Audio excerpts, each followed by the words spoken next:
Greetings, yet another time, digital world. Welcome back to another episode of Spliced In Later, our fourth episode in a row. I know I said when I was recording Strange World that I would probably delay this episode until next week in my regular time slot.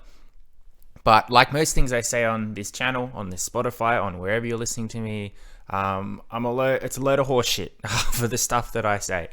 I am deciding to review this one earlier because next week might be a bit too packed for me to have the time to do it. Because as we all know, Christmas is fast approaching, and in the December times, everybody's wrapping up work. We've got Christmas parties. I've got family commitments for other things, birthdays, graduations, baby showers, all of that sort of stuff. So just in case I don't have the time on Tuesday to record this, I'm going to do it now to be safe. Whether that means I will do a regular episode on Tuesday or I'll just skip it, I cannot say for certain. I don't even know if I may or may not even be seeing a movie next week, which means there'll be a review at some point. It's honestly, it's crazy times in the media, film, TV world at the moment. Even I don't know exactly what I'll be doing next. I guess the best way to know for certain when something I have is new, subscribe to YouTube, I guess. I never say that because I don't really care. I'm not one of those YouTube channels that puts 5,000 ads in their 10-minute video and constantly talks about sponsors and things like that, which does mean I don't make any money, but I'm not here for the money, clearly, because I'd put more effort into it if I was. I'm just here to talk about whatever I want to talk about.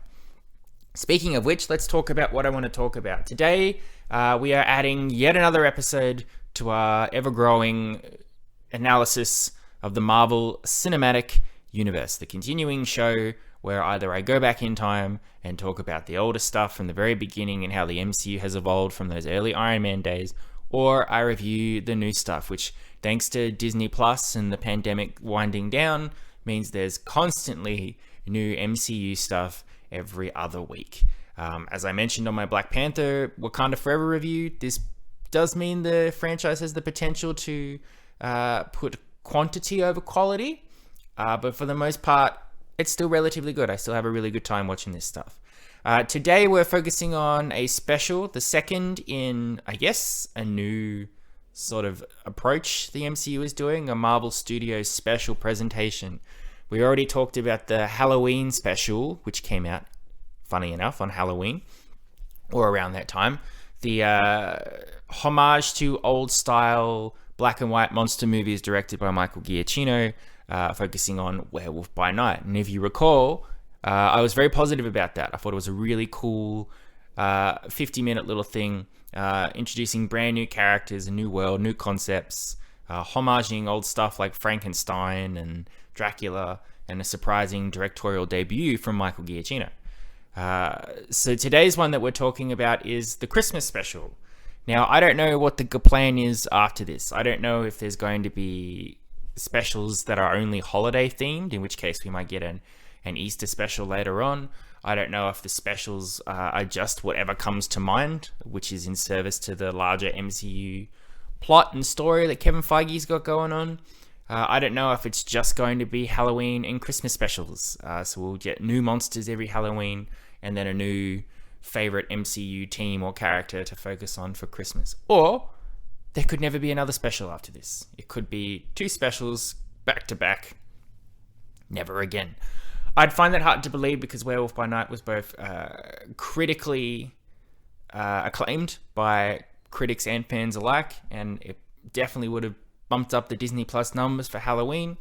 And for this one, we're taking the Guardians of the Galaxy, which could be argued are the most popular group of misfits in the Marvel Cinematic Universe, and throwing them in with Christmas. And most people love Christmas. So who knows? I don't know what the plan is after this, but for now, they've hit 2 home runs with these specials, which is wonderful. Yes, today we are talking about the Guardians of the Galaxy holiday special. It is directed by James Gunn, who has directed the last 2 Guardians of the Galaxy's movie and is solely responsible for turning a relatively group of unknown characters from the Marvel comic books, certainly B characters, into one of the most well-known and popular Marvel superhero teams of all time. James Gunn is a master when it comes to taking really silly, crazy characters and stupid ideas and finding a way to balance that ridiculous comedy with genuine heart and emotion to a point where you can be moved to tears by something involving a talking raccoon and a large tree. So much so that DC have obviously snapped him up to essentially single-handedly run the DC slate of movies and TV shows coming out. And he's already been hitting some winners with the most recent Suicide Squad movie that came out and the Peacemaker TV show, which was just wonderful from start to finish. So what do we have here? The holiday special, just like Werewolf by Night, is a very short 44-minute episode little thing. I can only assume that it was shot at the same time that they've been filming and getting Guardians of the Galaxy Volume 3 ready. Essentially, it takes place after Endgame. The Guardians are living in that giant skull that the Collector used to own before Thanos destroyed everything. Supposedly, they're fixing it up, which means they're trying to help the people there. Peter Quill, Star-Lord, played by Chris Pratt, is very miserable. I guess it's a little spoiled, but I don't care at this point for this sort of thing. In the events of the Avengers, he not only lost Gamora, played by Zoe Saldana, who died at Thanos' hands, but he was reunited with a new Gamora who has no recollection of him and had run away. And he can't find her. He's been looking around the universe, can't see her anywhere. So he's a little depressed. And it's Christmas time, and according to Sean Gunn's Kraglin, when Peter tried to celebrate Christmas as a kid, old Yondu completely ruined it.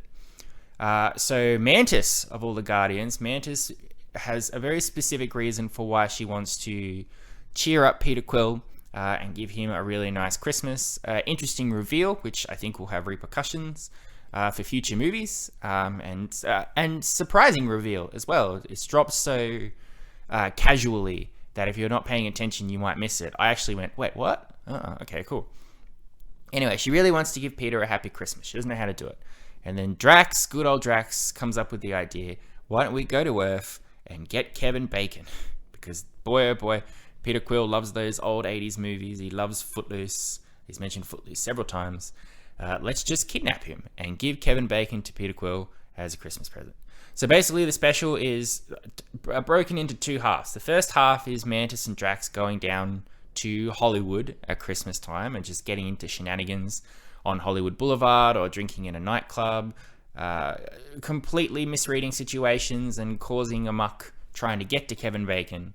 And then once they find him and scoop him up, it's Kevin Bacon in space being presented to Peter Quill and how that goes down, and then wrapping it all up in a lovely little message of love and peacetime and Christmas, all the stuff you would get from a Christmas special that fills you with all the warmth that you get from A, a Christmas product, and B, a James Gunn directed anything. So there's not too much to say about this one, so I don't think the episode will be too long, but in terms of what it is, which is a little Christmas special and focusing on the Guardians of the Galaxy, it's perfect. It's got all the right notes when it comes to emotion, comedy, drama. You can tell that it's not necessary viewing if you ever wanted to do a Marvel Cinematic Universe marathon, unless it's the one little reveal that they've got in here. I don't think it's required viewing. But if you love the Guardians of the Galaxy, it scratches that little itch that you must have from the fact that we haven't had a new movie for the Guardians since 2017, except for them showing up in Avengers and Thor, but not really getting their own tale, their own story. The thing that I love most about it, the thing that I think a lot of people will talk about, is its showcasing its focus on the character of Mantis, played by Pom Klementieff. Mantis has always been neglected, in my opinion. I've always felt that as great as the MCU is structured, and especially with the Guardians, certain characters definitely fall by the wayside if they're not front and center. And only recently have they managed to sort of right that ship. For instance, Sam Wilson's Falcon, I thought, is a great friend to Steve, but there's never been any sort of a real focus on putting him in the spotlight. He was always just around for a majority of his appearances. It's only after Steve has stepped down as Captain America that he's finally getting the focus. And even then, that's because he's Captain America. Other people like Rhodey as well from Iron Man. It's generally those sidekick characters that are there to support the main hero. But Mantis is an interesting case because the Guardians of the Galaxy are an ensemble team. You can argue that Peter Quill is the main character, he's the hero, but James Gunn has always been very good at balancing this group of misfits. Originally, the five, Quill, Gamora, Drax, Groot, and Rocket, and then adding in characters like Yondu and Nebula in the sequel, and moving on from that. He's always managed to give them their moments to shine, to stand out, to beef up their personalities, their drives, their motivations. I've always thought really that Rocket is probably the main character of the Guardians, because he's definitely the one that's gone through the most character development and emotional drama. And he played a lot more into the outcome of Avengers Infinity War and Avengers Endgame. But then you've got the whole the rise of Groot and then Baby Groot and all of that stuff going on with him. Drax's family baggage and learning how to have friends, essentially. Gamora being the daughter of Thanos, Nebula being a much more screwed up daughter of Thanos, the whole father-son relationship between Quill and Yondu. There's a lot in there that has really beefed up these characters into more than just comic book sidekick superhero team. But Mantis, in my opinion, has never had that. Now, the reveal in this special apparently comes from something that was supposed to be revealed in Guardians of the Galaxy Volume 2, but James Gunn removed that scene, deleted it, and said we can reveal this later. But as such, Mantis has always just kind of been there. She was introduced as Ego's servant in Guardians of the Galaxy Volume 2, and is the one who forms a bit of a friendship with Drax, sort of reveals Ego's nefarious intentions, and then helps defeat him. But she doesn't have any powerful character moment or defining trait that showcases who she is, except that I'm an empath and I'm silly like Drax. She's the silly Drax without the character development or the emotional baggage. And then I guess at the end of the Guardians, it's obvious, I mean, it makes sense. Mantis would join the Guardians of the Galaxy because she's got nowhere to go. But then she's just sort of been there. The Guardians have gone up against Thanos. They've been wiped out of existence. They came back for the final battle. They were hanging out with Thor where he was going through his own things. But you'd be forgiven if you forgot she was there. She'd say some funny things every now and then, but she was not a character, in my opinion. And when you have such a strong, solid group of characters like the Guardians of the Galaxy that were done so well in that first one, and then you jump into Infinity War and it's like, oh, and Mantis is here too. You go, okay, tell me more about Mantis. Build her up. Make her into a character. And they've never really done that. The most primary example I noticed was my recent holiday when I went to the Disneyland in Los Angeles, to the California Adventure Park, and they've got the Guardians of the Galaxy Tower of Terror ride. That ride is essentially just about the main Guardians. Mantis is on that ride, but she's in the... Where it's trapped. Mantis has got a ship on top of the roof, and she'll fly us out of here when we escape. It's like, okay, so Mantis is sitting in the car while the rest of you are going on this adventure. Okay, I got it. But I guess, as with a lot of MCU things, either there's always been a plan for her, or they sit around a table and go, all right, now we need to focus on this character. So this is Mantis's show. It's Mantis's idea to go get Kevin Bacon, to throw a Christmas party for Quill. Drax is there to support her, but it's Mantis's decisions, Mantis's ideas, Mantis's beliefs, Mantis's personal motivation for wanting Quill to have a good Christmas that is the heart and soul of this thing. Now, having watched it, I can honestly say, right, I get Mantis's place in this team. I get her as a character. I get who she has the most attachment to, and I know why. All is right in the world. I will not forget her again next time I go and see a Guardians of the Galaxy thing. And Pom Klementieff plays her really well. She's always been really great at the comedy, but now that Mantis has an actual emotion, has a core, has feelings, it was really touching, and it worked well for Christmas. I suppose for a Christmas special, the empath character is probably the one you want to focus on the most if you want to sell that Christmas special. As I said, Drax is there to support her, and Dave Bautista, he kills it as Drax. He's very funny. His great comedy, perfect timing. Seeing him stumble around Hollywood Boulevard, beat up a man dressed as Optimus Prime, or tell people that dancing is lame and pathetic. It's just classic Drax, which I really, really, really liked. The other Guardians don't get that much to do. Quill is the whole point of the special, but he's not really going on any of the adventures. And Rocket, Groot, Nebula, Kraglin, they participate in the big old Christmas celebration at the end, but really not that much. It's Mantis and Drax. Side note, Cosmo is in here, Cosmo the space dog, and it's her first appearance, I should say, voiced by Maria Bakalova from the Borat sequel. From what I can tell, I guess Cosmo is a member of the Guardians now, and I love it. I think that's great. And if anyone has a problem that Cosmo is a girl, get over yourself, please. Really. Jesus H. Christ.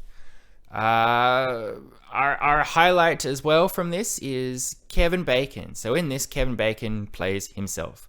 And you can tell he's having an absolute blast doing this thing. The enthusiasm of the Kevin Bacon in this world who loves Christmas, thinks Christmas is the best thing in the world. Originally is absolutely terrified of what's happening to him, then brainwashed to really enjoy what's going on around him, showing off what he thinks being an actor's like, different voices, highlighting his greatest hits from Footloose and one of the Friday the 13th movies, I guess. And he puts in a little musical number at the end. I'm glad that I didn't know Kevin Bacon would be in this thing. Even when I watched the first trailer, and I was surprised to see that. It is disappointing to know he's in it, but you'd know he's in it from the opening credits at the start anyway. Anyway, he completely sells it, and he's wonderful. For a 44-minute thing, it's James Gunn through and through. I knew he could do that something on a smaller scale because of how well the Peacemaker show was, but a tiny little 44-minute story that completely wraps itself up while also putting in a few little reveals that lend to the larger MCU scope and where the Guardians will be and what they'll be doing in Volume 3. Perfect stuff. And it filled me with the Christmas spirit. That's the main purpose of this thing, I guess, is to get you excited for Christmas. And it worked for me, so that was great. Basically, and the old 97s are in here. They're a band. That's all I can say on that. I'm sure they're a famous band. I'm sure I've heard their music. But as is the most case with most James Gunn Guardians things, I'm unfamiliar with the soundtrack going in. I'll be very familiar with it on the other side of it. And there's some bangers in here, banger Christmas songs, which I definitely will want to add to my Spotify to play on Christmas Day with my family. All in all, there's not much more to say. It's a perfect little Christmas special. I give it a 9 out of 10. It's a solid little entry, a little side piece to the ever-growing expansion of the MCU. A great little check-in with the Guardians of the Galaxy before who knows what happens in Volume 3. Supposedly, it's James Gunn's final direction of the characters. I don't know what the plans are for them after Volume 3. We could lose some of them. I don't know. So if that turns into a miserable affair, at least we've got this little holiday special to remind us of better, more happier times. If you're looking for something to add to your list of things you watch around Christmas, the Muppet Christmas Carol, Die Hard, the Santa Claus, the Grinch, putting this in there as well is a solid move. I highly recommend it. There you are. Thank you very much for listening. I hope you've enjoyed. I certainly enjoyed this week of back-to-back reviews. It's been some good stuff. As I said, I don't know when I'll be back next week. If I will be back next week, it depends on the time and what I see. But I will be back at some point. As I said, if you want to know for certain, subscribe, follow, all that crap. I don't care. Or if you're just one of my friends who listens, you'll know because I'll put it on Facebook. But for whenever I get back, until then, I love and appreciate you as always. Thank you for listening. It's been a delight. And I will see you all next time. Adios, muchachos. And as always, I'll catch you next time.